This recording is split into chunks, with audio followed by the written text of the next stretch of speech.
व्यक्ति मतदाता बन सकता है। तीसरा, वैधता का निर्धारण मानसिक असमर्थता, अपराध और भ्रष्टाचार में संलिप्तता के लिए जो कानून ने समय समय पर तय किया है इसके पर। तो ये तीन पात्रताओं के आधार पर भारत के मतदाता होने की बात तय होती है। और ये तीन चीजें किसने देखनी है मान्यवर? चुनाव आयुक्त को देखनी है। चीफ इलेक्शन इलेक्शन कमीशन मतलब चीफ इलेक्शन कमिश्नर और कमिश्नर्स ने देखनी है। और 327 में मतदाता सूची, सीमांकन, चुनाव संचालन और उसके लिए कानून बनाने की सिफारिश संसद को करने की सत्ता चुनाव आयोग को दी है।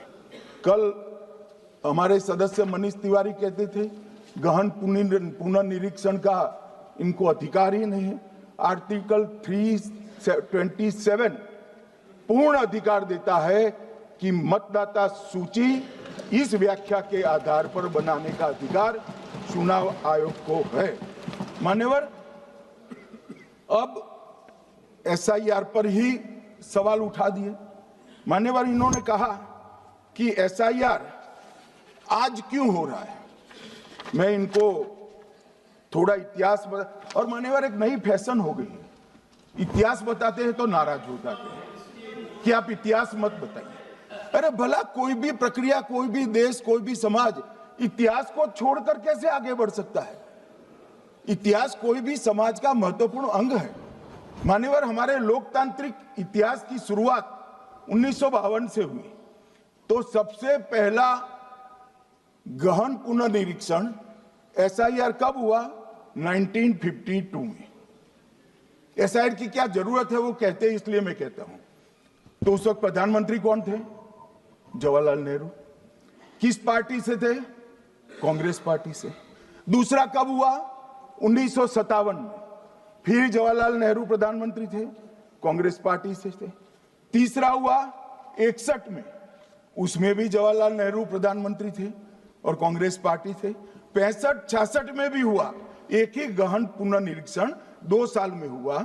उस वक्त भी श्री लाल बहादुर शास्त्री प्रधानमंत्री थे, कांग्रेस पार्टी थे। 83-84 में हुआ, इंदिरा जी थी। 87-89 में हुआ, राजीव गांधी थे। 92-93-95 में हुआ, नरसिम्हा राव थे। 2002 और 3 में हुआ, तब श्री अटल बिहारी वाजपेयी थे।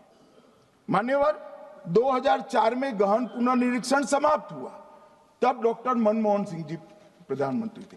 तो 2, 3, 4 का एक गहन पुनर्निरीक्षण हुआ, एसआईआर हुआ। उसमें 2 साल एनडीए के प्रधानमंत्री थे, भाजपा के थे, और 1 साल डॉक्टर मनमोहन सिंह। 2004 के बाद सीधा 2025 में गहन पुनर्निरीक्षण हो रहा है। और इस वक्त हम हैं। एक पूरा गहन पुनर्निरीक्षण एसआईआर की प्रक्रिया का आज तक 2004 तक किसी भी दल ने विरोध नहीं किया है मान्यवर, क्योंकि ये चुनाव को पवित्र रखने की प्रक्रिया है। चुनाव के उद्देश्यों को, लोकतंत्र को स्वस्थ रखने की प्रक्रिया है। अगर लोकतंत्र में चुनाव जिसके आधार पर होते हैं वो मतदाता सूची ही प्रदूषित है, तो चुनाव कैसे साफ और सुथरे हो सकते हैं? मानो समय समय पर मतदाता सूची का गहन पुनर्निरीक्षण जरूरी है। इसलिए चुनाव आयोग ने फैसला किया कि 2025 में इसको किया जाएगा। मान्यवर, एक बीच में एक घटना में जरूर कहना चाहूंगा। 2010 में एक चुनाव आयुक्त महोदय ने निर्णय किया कि रिटर्निंग ऑफिसर को मतदाता सूची में से नाम काटने का अधिकार नहीं है। और उसके बाद से किसी की मृत्यु हुई तो भी नाम नहीं कटते थे, कोई एक क्षेत्र से दूसरे क्षेत्र में गया तो भी नाम नहीं कटते थे। एक व्यक्ति का ट्रांसफर हो गया तो कोयम्बटूर से वो शिमले चला गया, भारत सरकार का कर्मचारी है, तो उसका नाम कोयम्बटूर में भी रहता था, शिमला में रहता था, क्योंकि 2010 में मैं बताता हूं किस, मैं बख्शूंगा नहीं, आप चिंता मत करो, क्योंकि 2010 में एक व्यवस्था हुई कि किसी का नाम नहीं काट सकते, और उस वक्त भी कांग्रेस पार्टी की सरकार थी। तो एक गहन पुनर्निरीक्षण क्या है? माननीय, एक गहन पुनर्निरीक्षण है कि जिनकी मृत्यु हो गई उनके नाम कट जाए, जो 18 साल से बड़े हो गए उनके नाम जोड़ जाए, जो किसी भी प्रकार से 2 जगह मतदाता है उनके नाम कट जाए, और जो विदेशी नागरिक है उनको चुन चुन कर डिलीट किया जाए। ये गहन पूर्ण।